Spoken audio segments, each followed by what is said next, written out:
A Memorial Day memory. When I was 10 years old, the year was 1970. I was in the 4th grade.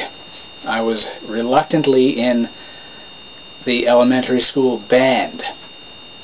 I had signed up to play drums, but my mother didn't like the idea of my playing drums and switched me to cornet. I didn't enjoy the cornet. I liked listening to Herb Alpert, who the band leader often mentioned, but I did not practice, and I was third in our little string of cornet players. You know, there was the first cornet, second, and the third. And there weren't just 3 of us, there were several, so there were several thirds, a couple seconds, and 1 or 2 firsts.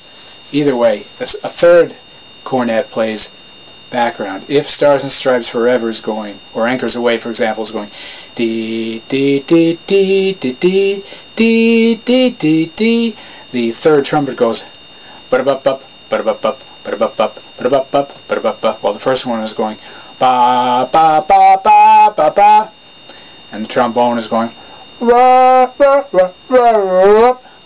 Anyway, Miss Sharpenflatt decided the solution to the problem that she faced come the week of the Memorial Day parade was to have me be one of the flag bearers, so I didn't have to play an instrument. I'd been in a couple of our little parades. You know, you have the sheet music on a little thing attached to the trumpet, and you read it as you march along. In any case, there was another kid who couldn't play. She had him carry a flag, and so we both carried flags. But she kept telling us, now you never drop the flag. You don't drop the flag. If you drop the flag, I'll kick you out of band. Dropping the flag is wrong. It soils the United States. Don't drop the flag. So, as we left the building, and she had rounded a corner, I bumped into a little tree, and oh, the flag went fluttering, and the corner of it just touched American soil. And I grabbed the flagpole and held up the flag and continued walking. A couple kids kind of looked at me. In any case, we marched along and went through the little Memorial Day parade, and she told us we had marched well and that the band had played well. And of course, because I didn't play, I only assume I marched well in her eyes. But I think it was either later that year during one of our band practices, which were before school every Thursday, or perhaps it was earlier in the next year.